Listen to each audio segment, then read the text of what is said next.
50 लोगों की संख्या थी हम लोगों की। रात की मूसलाधार बारिश हो रही थी। बारिश ऐसी हो रही थी कि हम लोग जितने भी बम थे सब लोग हतप्रभ थे, चिंतित थे कि आखिर हम कहाँ ठहरेंगे। पहाड़ी इलाका है, दूर दूर तक कोई ऐसा स्थान नहीं मिल रहा था। मूसलाधार बारिश के चलते बिजली भी कट चुकी थी। तभी रास्ते पर पता चलता है कि एक बड़ा महादेव का स्थान है, मठिया है, आप लोग वहाँ ठहर सकते हैं। रात के लगभग 11 बजे, क्या बम जी, रात के लगभग 11 बजे हम लोग आते हैं और गेट का दरवाज़ा जैसे ही नॉक करते हैं, बाबा के जो शिष्य हैं वो आते हैं और बिना किसी सवाल के सिर्फ हम लोग कहते हैं कि बम है हम, जी तो हमारी एंट्री मिल जाती है। और पूरी रात बड़ा ही व्यवस्थित तरीका से हम लोग रहे, साफ सफाई, उसके बाद यहाँ का जो प्राकृतिक सौंदर्य है वो भी बड़ा बेहतर है। जी। कान नाक एवं गला की समस्या से है परेशान तो डॉक्टर अभिषेक कुमार है बेहतर समाधान। ENT surgeon doctor Abhishek Kumar नई तकनीक से दे रहे हैं बेहतरीन सेवाएं। संपर्क करें दवाई वाला मेडिकल, डॉक्टर कौशल्या चौक से 10 मीटर पश्चिम, थावे रोड, गोपालगंज। दिव्य है ये, बहुत ही दिव्य है। यहाँ दिव्य है। ये जगह आप जब रहेंगे ना, ऐसा है ना बाबा का आभा ये जगह कि इतनी शांति है, इतना शांति से क्या करें। इसलिए हम लोगों को नयापन नहीं, अपनापन है। पहली बार आए हैं। जी। लेकिन ये फील नहीं हो रहा है कि नहीं फील होता है कि ना, होता है कि एक अटपटा जगह, ऐसा नहीं, अपना की भावना। ये भगवान की कृपा है, भोलेनाथ की कृपा है। गौशाला में गाय भी है यहाँ पर, सूखी गाय भी है। लॉकडाउन में कुछ स्थान में जो लोगों की सेवा, गाय की सेवा नहीं कर पाए थे, हमारे आश्रम में दिया। जबकि हर जगह लॉकडाउन में आश्रम को दिक्कत परेशानी नहीं हुई। लेकिन उस समय भी हमने एक स्थान था, वहाँ महात्मा जी ने कहा कि महाराज जी हमारे पास 6 गैया है, आप जो है क्या आप ले लो, क्योंकि हम उसको चला नहीं, उसको भोजन पानी नहीं दे पा रहे। तो हमने सहज रूप से स्वीकार किया और सूखी गाय की भी सेवा, जो दूध नहीं दे रही ऐसी गाय है हमारे पास।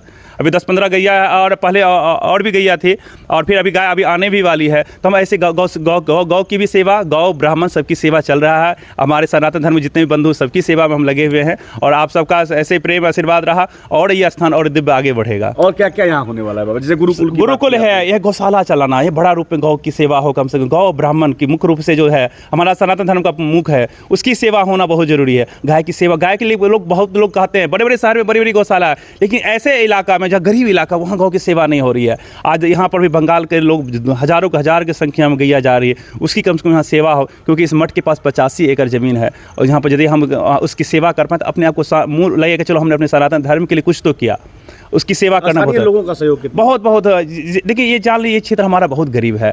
यहाँ आर्थिक रूप से सब लोग कमजोर हैं। यहाँ सब लोग लेबर के कैटेगरी के, मजदूर कैटेगरी को, दिल्ली, पंजाब, हरियाणा, सूरत, गुजरात जाते हैं खटने के लेबर कैटेगरी के लोग हैं। यहाँ पर लोगों का आर्थिक स्थिति उतनी, और ऊपर से यहाँ शिव जी वर्षा देते हैं, तब एक फसल, धान की फसल होती है, पहाड़ी नुमा खेती है, वो भी शिव जी पर केवल डिपेंड है। जो भी है यहाँ भोलेनाथ पर ही डिपेंड है। सबका आर्थिक व्यवस्था भी भोलेनाथ की कृपा से, वर्षा होगी तो खेती होगी, वर्षा नहीं हुई तो कोई खेती भी नहीं, कोई व्यवस्था नहीं है। अच्छा, अभी एक चर्चा हो रहा था हम लोगों का, उसी बीच में आपने एक प्रसंग डाला दिया कि झूठे लोगों को देखकर सच्चे लोगों पर लोगों का भरोसा टूट रहा है। हाँ, बेसिकली क्या कहेंगे वैसे लोग जो इस तरह का चोला पहनकर इस तरह के गलत कामों में संलिप्त रहते हैं? बेसिकली ना, सबसे बड़ी बात है ना कि सबको लगता है कि हम जल्दी बड़ा बन जाए, क्विक सर्विस से लोग चाहता है, स्नेहपन था, धीरे धीरे चलने के लिए बताया गया। लेकिन लोगों को महत्वाकांक्षा कम, एक ही बार में हमें धीरू भाई अंबानी बन जाए, टाटा बिरला बन जाए, तो जिस कारण जो है इस साधु के भी बेस में ऐसे लोग आपको चाहते हैं, क्या कहते हैं, सोशल मीडिया, फेसबुक सब में, ट्विटर में अपने आप को हर एक्टिविटी झूठी सारी लोग डालते रहते हैं और लोग आजकल लोग देखता है ना, टीवी में मीडिया का ज़माना है और वही चीज़ लोग देखता है। आजकल हो गया कि हम जो दिखाना चाहते हैं वही लोग देख रहा है, वास्तविकता को देख नहीं पाता, वो दृष्टि नहीं है ना, कौन क्या है रियली में, जो सही में सेवा कर उसको क्या मतलब है प्रपंच से, दुनिया जाने ना जाने, जानने वाला सत्ता एक परमात्मा की होनी चाहिए। मुझे वो शिव जाने, वो होना चाहिए। आज हमें समाज जाने, ये समाज देखो, आप हमें जाने, या स्थान को आप जाने, इससे आप हमें क्या मिलेगा? वो परमात्मा जाने का रिवार्ड देने वाला वो सत्ता है, बिल्कुल मनुष्य की सत्ता नहीं है। आप हमें कुछ नहीं, आपके हमने सेवा किया, सर्व करने बाबा जी ने आए, हमारी मदद किया, लेकिन वो पिता परमेश्वर देख रहा है कि हम किसी सेवा कर नहीं कर रहे हैं। रिवार्ड देने वाला वो बैठा हुआ है, ये मनुष्य सबसे ऊपर होगी, वो सुप्रीम कोर्ट है, तो वहीं से फैसला मिलेगा और अंतिम क्षण में इसका डिसीजन होगा। तुमने जैसा कर्म किया, हमने क्या करने के लिए भेजा था और तुम क्या किया, उसका फल भी तुमको मिलेगा। चलिए, आखिरी में हम आपसे जानना चाहेंगे, सरकार से क्या मांग करना चाहते हैं? सरकार से ये जगह पर्यटक स्थल घोषणा हो चुका है, 111 करोड़ रुपये हमने DPR भी बनवाया, बहुत मेहनत करके, और इसको बी ग्रुप की श्रेणी में भी इस जगह को हमने दिलवाया है।